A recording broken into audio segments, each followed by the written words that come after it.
that handicap was the same one that Sir Ron Priestley won. Dancing King cost me the ITV7 last week. Ground won't be a problem. I think a mile and 6 is going to be perfect for him.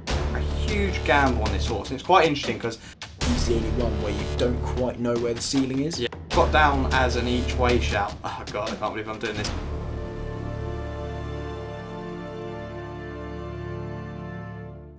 Hello and welcome to the Next Gen Racing YouTube channel for our weekend preview. It's not going to be a long video today, not the best racing this weekend, but Jack and I are off to Goodwood, so we're going to preview the action from Goodwood this weekend and also the Beverly Bullet. I know a lot of people in Beverly love this race, so we thought we'd give them a little preview of this one here. Jack, we haven't seen each other for quite a while actually.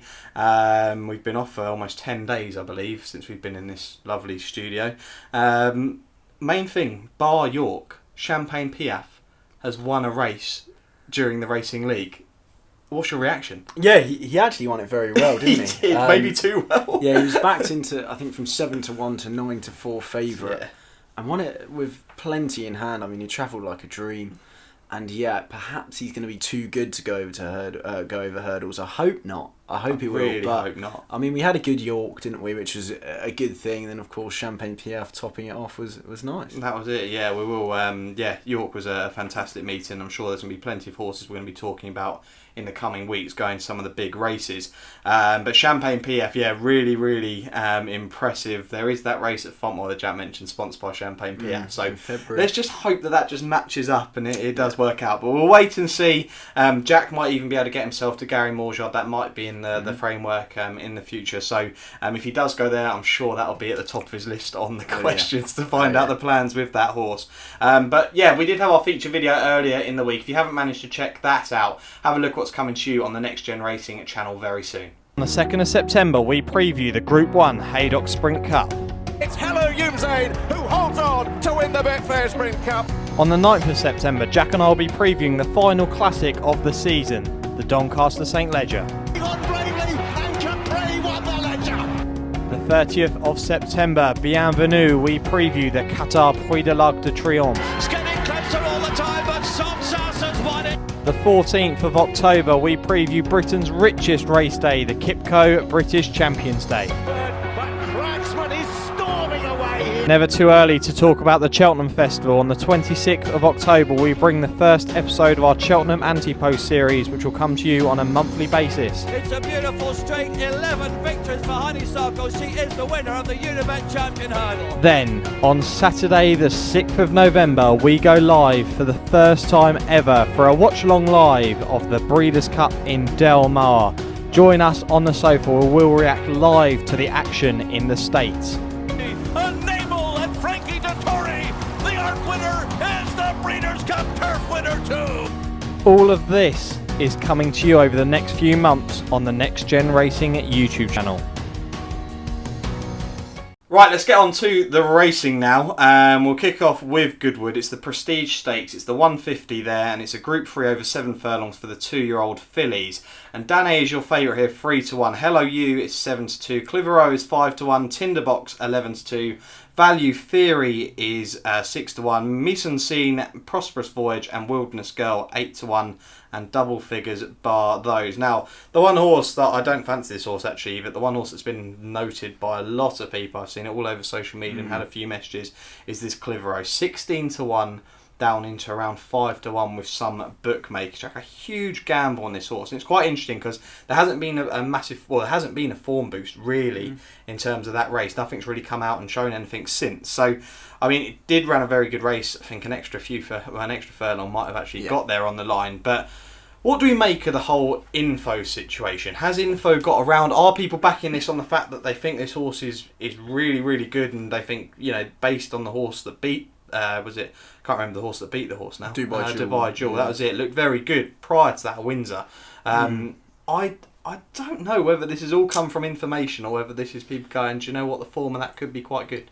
I think it's a bit of both. There's definitely a bit of herd mentality going on there, and people are seeing her being backed in. As you said, there's a lot of info floating about. I mean, I looked at the race a few days ago before she'd been backed in, and she was actually the one I had penciled down to kind of back or tip. And I mean, that was at, I think, 12s, and now she's 5s, and there's no price there whatsoever. I mean, Dubai Jewel, who beat her, was second to Zane Claudette on just her second start. And of course, Zane Claudette has gone on to Group Honours at both Ascot and York. So that's a big boost to the form.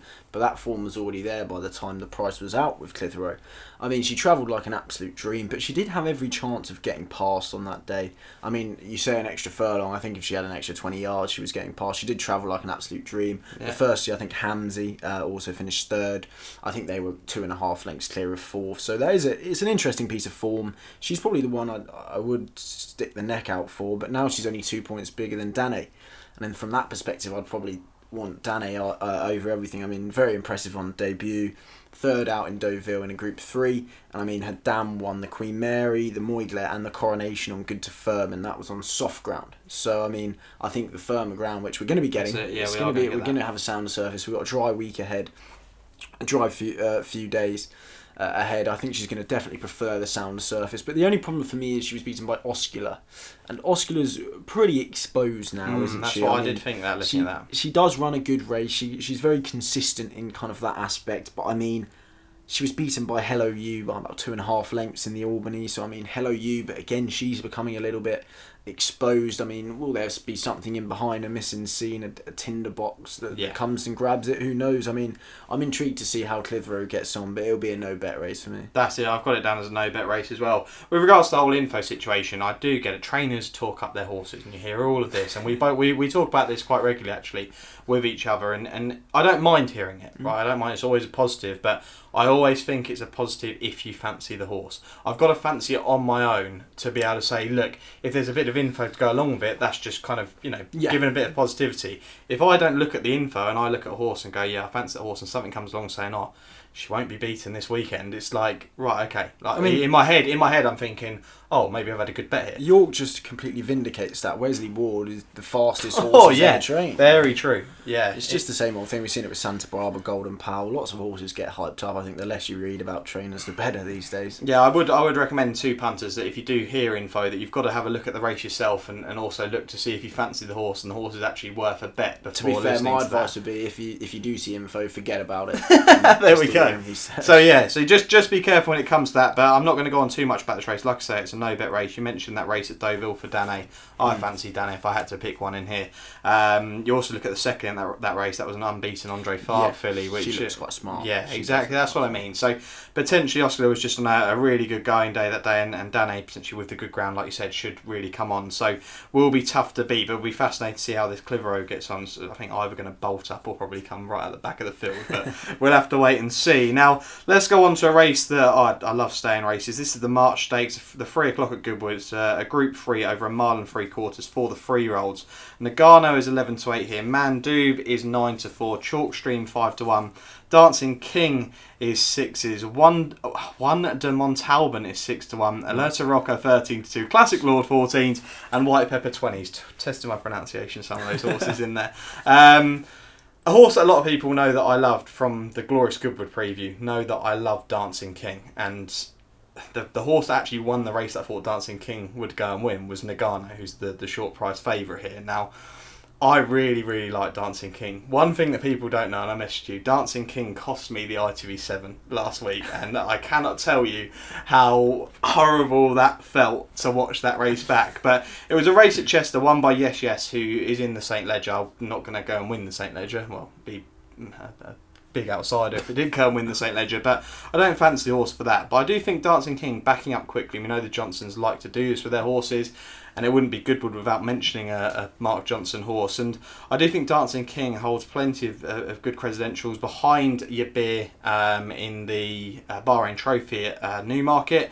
That looked like a really decent run. I thought after that, that's why that horse would have been perfectly laid out for that handicap. I just don't think the ground was good enough that day for this horse, but that would be an each way play. I think you can get around 6-8-1, like anything between that on this horse. But I think Mandoob potentially could be the win bet in here over Nagano. This horse here was beaten again in the same race by Yabir. Finished ahead of Dancing King. Dancing King was sweating up and ran a bit freely in that race. Although I say that, I mean, Mandoob was pretty keen as well. But I think this horse here would potentially be the win bet over Nagano. I think Nagano might be too short, personally. I think Nagano should be a slightly bigger price and Mandoob potentially favourite. But potentially there I might have the forecast. I'd have Mandoob win and potentially an each way play on Dancing King. What did you make of this race? Because it is fascinating seeing a horse like Dancing King, back up quickly. Yeah, I mean, first of all, it's a pretty poor renewal of this race. It is. I mean, what was it? 11 of the last 12 winners were rated 102 plus, and Mandoob's the only one who fits that criteria. And looking at the market at the moment, he may not run. I mean, he's been drifting like anything. No one's been jocked up just yet. So I'll be intrigued to see if he does go. If he does go, I wouldn't really be getting too involved in the race, but if he doesn't, I think Nagano's a very worthy favourite. I mean, 5 of the last 12 winners were favourite. I think he could make it 6. I mean, he's just been progressing quite nicely this year. I mean, on his second start, he won with any amount in hand. He's just been beating some decent handicappers. I mean, Mystical Dawn's now rated 90, Mamba Hare's rated 86. On his third start, he beat Peter the Great, who's now rated 92. He was 6th in the King George V at Ascot. He got no kind of run, about a furlong and a half out, and then vindicated that kind of progression at Goodwood. And I mean, as you said, that handicap was the same one that Sir Ron Priestley won before winning here. And I mean, Mark Johnston's won this the last twice with progressive 3-year-olds and Subjectivist and Sir Ron Priestley. I mean, would I be putting Dancing King up with those two? Not at all. No. It's just a weird route for Mark Johnston to take if he wanted to win this race. So for me, I think it's all about Nagano. I think 7-4 is a good price at the moment. If you take Mandoob out of that, I think it's 6-4, 5-4, because I do think he's progressing. I think the step up in trip is only going to benefit. He was going away at the line from Siskany, who I think is a decent handicapper as well, could be a group performer. And Recovery Run was about 2 lengths adrift, who I think is also a decent handicapper. So this trip's not a problem. The ground won't be a problem. I think a mile and 6 is going to be perfect for him, and I think at 7-4 he's bang on to get this. There we go. Yeah, potentially. I mean, if Mandoob were to come out of the race, then maybe Nagano is a decent win bet at the price, but won't be going off 7-4 if Mandoob comes out. No chance. So that's our thoughts with regards to the March Stakes. Now the big race of the weekend is the Group 2. It's a Celebration March, the 3:35 at Goodwood. This is a Group 2 for 3-year-olds and upwards, and obviously over the mile. BENBATL is your favourite here, 2-1. Chindit 11-4. Muta Sabek is 7-2. Perotto is 6. Is Alsahale and La Barossa, the Godolphin pair, they're around 15-2, 8-1, and 10-1 and bigger the rest of the field. Now we'll start off, Jack, by saying that BENBATL, from what we've heard, might not be going here, because all we've heard so far is that Windsor could potentially be the first step for this horse. I mean, it is a fair kind of level to come into on your first start for quite a while for BENBATL, but I wouldn't say it's a great renewal of the race. So if BENBATL were to turn up, I mean, he could potentially just easily go and win this. But a horse like Chindit as well, great opportunity for Chindit to get a Group 2 on the board here, but apparently he might be going to the Moulin. It's going to be interesting to find out whether those horses come out. We are actually going to find out tomorrow. Unfortunately, by the way we film this, the declarations aren't fully out. Now, do we look at this after, let's say, BENBATL and Chindit come out saying this is a really, really shocking Group 2? Yeah, 100%. It's a pretty poor renewal, it's fair to say. Even with BENBATL and Chindit there, I mean, BENBATL's been off for a year, has only raced once since February 2020, and that was when he was 3rd in the Joel Stakes, which was a decent enough performance. But he's 7 years old now. I know Saeed bin Saror said he's still got the same enthusiasm of old, but I mean, Charlie Hill said that about Batash this year. Trainer talk again. Exactly. I mean, so you don't really want to listen to that. But I mean, at 5-2 at the moment, he's priced up at. If he does get declared, he'll probably shorten to about 2-1. You can't be taking him at 2-1. You have to oppose him, don't you? And I think Chindit, is he the one to oppose him with? Not for me. I just don't think he wants to win. He doesn't ever look like he wants to win. He always keeps on over a mile, whether it was in the Guineas, in the St James's Palace, almost in the Mauer as well, where he ran very well. But for me, the St James's Palace form isn't that great. I mean, you've got Battleground, my beloved Maximal in there. It just doesn't look like that deep a piece of form, even though the Mauer clearly is. So I think, again, he's opposable. Pat Dobbs is jocked up already, but also jocked up for the Supreme Stakes on the Sunday. Yeah. So, I mean, where Chindit goes, no one knows. But I'm a big fan of Muta Sabek. I mean, I stated my case when I thought he was going to go for the Hungerford, and I did think he was going to win it. I mean, he probably wouldn't have, because Sacred's clearly a decent filly. Yeah. But, I mean, I'll state the case again. He was very impressive on his first 2 outings. He didn't quite stay the mile at Newmarket. I don't know, he didn't quite like the Rally Mile at Newmarket, so he didn't quite stay the mile then. Hated the ground in the Jersey when dropped back to 7 furlongs. I don't know why they tried to put him on soft ground. But then it was his next outing at Haydock in a 4-runner conditions race when he beat 5,000-1. Who I thought ran okay at York as well. Was definitely one to take out at York. But anyway, beat 5,000 to 1 there and drew clear by about 4 lengths. It looked quite workmanlike up to about a furlong and a half out, and then he kicked clear in good start. And I mean, the time, looking at the time, it was the second fastest time over 7 furlongs at Haydock on that particular ground ever. So I mean, it was decent from a time point of view. Comparing it to other times on the day as well, it was a decent time. I mean, there was nothing exceptional going on the day, but I mean, if you look at all of them, I mean, they're kind of looking a bit exposed by now, and with him, he's the only one where you don't quite know where the ceiling is. Yeah, I don't think he's reached it yet. Exactly, and there could be more to come. So from that point of view, I think 4 to 1, I think he may drift a little bit to 5s if they both get declared, and I think you'll be able to get 3 to 1 on the day, even if they both don't. Yeah, that's it. I'm completely in agreement here with you. I've got 2 shouts in this race, but ran 7th in the Guineas, moved to Sarbeck, and like Jack said, you know, we haven't quite seen the best of this horse, I don't think. And yes, bolted up in a potentially a very weak rate to the last day, but you like you say, you can only beat what's in front of you. But yeah, didn't get the ground, the Jersey, a really interesting.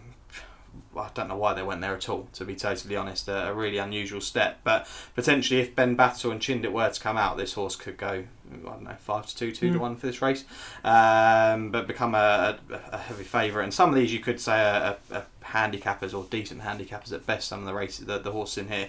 The one that I've got down as an each way shout, oh God, I can't believe I'm doing this. 2019's winner, I think, is a fair price at double figure odds here, and that's Duke of Hazzard. Now, Duke of Hazzard has been running no races all year, right? No doubt. If I was to go on the form of what he's done this year, I'd be like, oh, probably should have had him bigger. But you look at this horse's form at Goodwood on good ground or better, has won 3 of them and come second once, right? And that was behind Space Blues in the Lennox last year.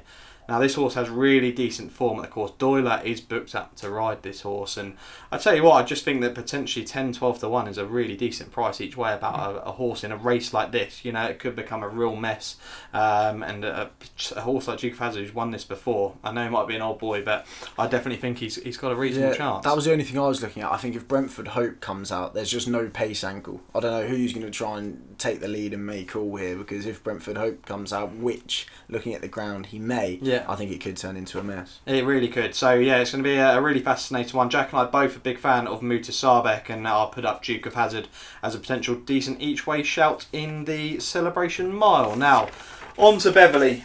Interesting when I text Jack saying we're going to preview this race. We thought we'd get another race in elsewhere, but we're going to go to Beverly. Before we do that, can we just say there is some very good racing on at the Curragh this weekend. We have the Irish Cambridgeshire. We have some decent 2-year-old racing, group races on the Friday as well. We're not neglecting it. We're just not exactly Irish handicap fiends, I think it's fair to say. We had a look through the Irish Cambridgeshire, but we thought, let's stick to where we grew up. Let's stick to where we're best at, and that is Goodwood. That's it. Yeah, I mean, if you do want to see us preview any races on certain weekends, jump on the comments or give us a tweet saying you want us to kind of look at a race or a handicap, as long as it's one of the better handicaps from the week, and we're more than happy to do so. But the Beverly Bullet is at 3:15. It's a 5 furlong listed contest. Beverly absolutely love this race. The people of Beverly love it. Judicial, the old boys, 4 to 1. Dakota Gold, 7-year-old, 9 to 2. Hurricane Ivor is 5 to 1. Light Refrain and Tis Marvellous are 6. Significantly 7s. Keep Busy's 8 to 1. Bedford Flyer 9 to 1. And double figures, the rest of the field, including the one that you picked out for the Great St Wilfrid, which is Lampang. So it's going to be a real speedy race at Beverly, and the one that I'm going to side with is Hurricane Ivor, if he were to go here. Now, has been jocked up with the man at the moment, I love him so much, Danny Tudhope's on board, and was actually one of the unlucky horses at York last week. I really do feel so, and it was actually one that, if you don't watch sort of IT Racing and some of the stuff they put on Twitter, was one of Richard Hoyles' eye catchers from the race, and you can easily see why. Had a real bumped start, was all over the show at the start, had no room, switched plenty of the times, and finished like an absolute steam train. And this horse here was a short head behind Significantly at Royal Ascot, giving £8 to Significantly. So on form, Significantly should be beaten here by this horse. And I just think, as much as Judicial won this in 2019, 9-year-old, I mean, it would be great to see a horse like this win this race, but I just can't see it. And then you look at Dakota Gold, who's 7, and a horse like Hurricane Ivor, who at one stage looked an absolute weapon over in France. Looked like a real decent quality sprinter. You know, the horse is only 4 and still could potentially have improvement in this horse. And I just think that the only worry would be, you know, whether he's taken a lot from that race at York, because it did look a fairly tough race for him. But I'd be with Hurricane Ivor here, around 5-1. I think he's a fair, decent win bet at that price. Jack, where are you going? You going with one of the old boys? I am. Unfortunately, I'm going to let you down here, Sam, because 9 of the last 10 winners were aged 5 or above. Don't worry about that. I find it interesting how they have entered Hurricane Ivor for this. I don't really see it as his way to go. They obviously don't think he's got more to give in handicaps. I still think he does in a big handicap, perhaps something like the Air Gold Cup. I don't know if they tried to step him up or whatnot, because as you said, he was staying on that day. And 8 of the last 10, intriguingly, were unplaced last time out. So instead of the 2019 winner, I'm going to go for the 2020 winner, and that's Dakota Gold. I mean, I know you say he's 7 years old now, but of course, Judicial won it as an 8-year-old last year. I mean, he won this last year en route to having an unbelievable autumn campaign. He won 3 of his 5 outings, including at Group 3 company. I mean, considering he usually likes to be a bit rusty after a break. I mean, his run when he was 5th behind Winter Power in July was actually quite a nice run, and it signalled like there was going to be more and more. And I mean, he was beaten by Judicial last time out over 6 furlongs on an 8-11 favourite.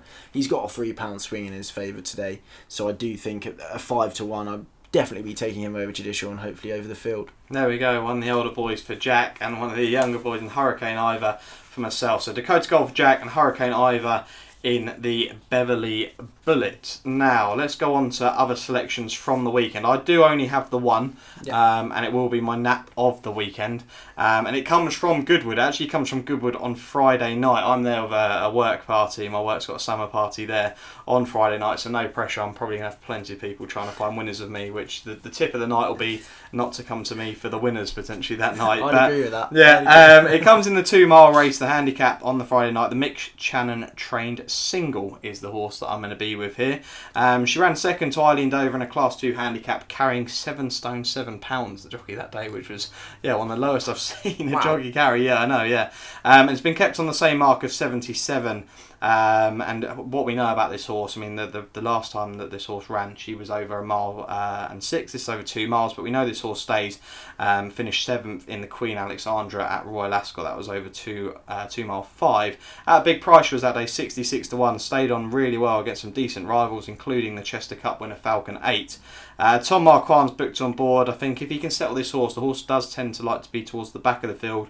Not ideal when you're at Goodwood. We know, you try and look for that run, but if Tom can settle it maybe towards sort of the outside of the field, as they turn into straight, just pull her out and then bang, staying on really well. I think that potentially it's a 6-runner race, but I think she could be a bet. I don't have a price on the horse at the moment, but she will be my nap of the week, and that's single in the 2-mile handicap at Goodwood on Friday night. Jack, have you got any more for us on the weekend? And also give us your nap.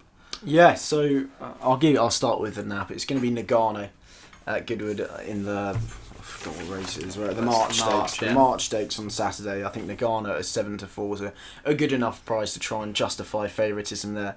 Also, I'm looking forward to seeing Sacred Bridge. I mean, she's going to be very short, but I mean, running at the Curragh in a Group 3 over there. Currently unbeaten for JL Line, so it'd be intriguing to see her up into Group Company after winning the Sales race last time out, beating Bosch and Ever Given, to see where she goes there. But the only other one's on Sunday at Goodwood in the Supreme Stakes, and that was 4 o'clock, that is, and that's Toro Strike. Yeah, I knew you'd put this horse up, and do you know what? I actually like the horse as well. I looked at it, but I wanted to give Jack all of his time because he's wanting this to happen for a long time, since Glorious. That is if he gets declared. I do wait for him to get declared because he's not currently jocked up. I mean, first of all, Lanakash ran very, very nicely in the Hungerford last couple of weeks ago, so he's probably the main danger on his second run back from a break after last year. So he does scare me a little bit. But Toro Strike won last year at Glorious Goodwood in a Class 3 handicap over course and distance, and the time of that was actually quicker than Space Blues winning the Lennox.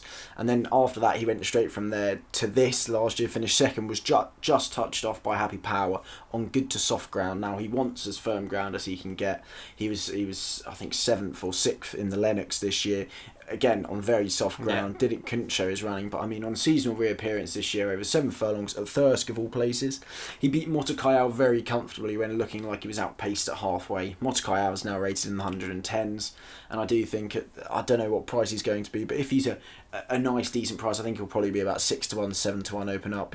He's got a decent shout, hopefully, other than Nagano, which is the Nat. I just hope he goes and wins Torres Strike. You deserve it, because you've been talking about this horse for so long. I've spoken about him for about 4 races, and he's only raced once. The ground hasn't come up quite right as of yet, but now could be the time. We just hope that Torres Strike does go and get declared. Yeah, that's it for this weekend. So we are going to be back with you guys on Tuesday next week. Well, we might do potentially sort of a roundup of the last 2 weeks, which we haven't done.